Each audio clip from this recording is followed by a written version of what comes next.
আমি এর আগে ধনেপাতা গাছের দানা ছিটিয়েছিলাম, সেই গাছ দেখুন কত সুন্দর বড় হয়েছে। আমি আপনাদেরকে দেখাচ্ছি কত বড় হয়েছে।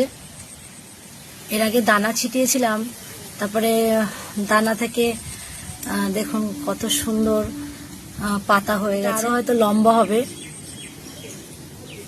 আরো বড় হবে গাছ, কিন্তু এখন ভালো মতোই বোঝা যাচ্ছে পাতাগুলো কত সুন্দর হয়েছে। নিজে হাতে যেহেতু এই দানাগুলো ছিটিয়েছিলাম, তারপরে যে গাছ হয়েছে, এবার ভালো লাগছে দেখে। করিনি, এই নতুনই আর কি শখ করেই করেছি। বাড়িতে কিছু হলে মানে সবজির চাষ যে কোনো কিছুই, সেটা বাড়িতে যখন রান্না হয় তখন যদি সেই নিজের বাড়ি থেকে তুলে নিয়ে রান্না করা যায়, সেটার মধ্যে একটা আলাদা আনন্দ আছে, সেটা বেশ ভালো লাগে।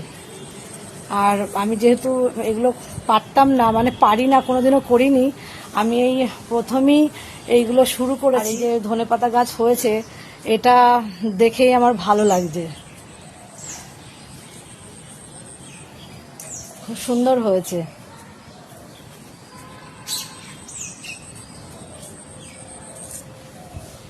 তার মানে ছোট ছোট কাজের মধ্যে অনেক আনন্দ পাওয়া যায়।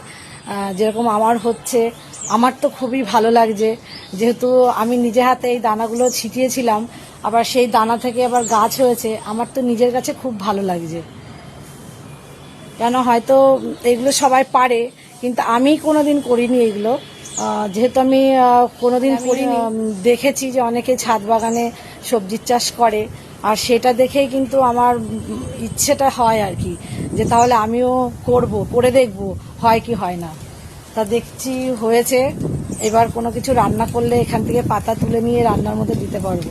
আর যেহেতু আমার ইউটিউব চ্যানেল আছে, রান্নার চ্যানেল, সেটা মল্লিকার কিচেন বলে, তো সেখানে আমি যখন রেসিপি করব, তখন আমি এখান থেকে পাতা তুলেই ওই রেসিপিতে দেব।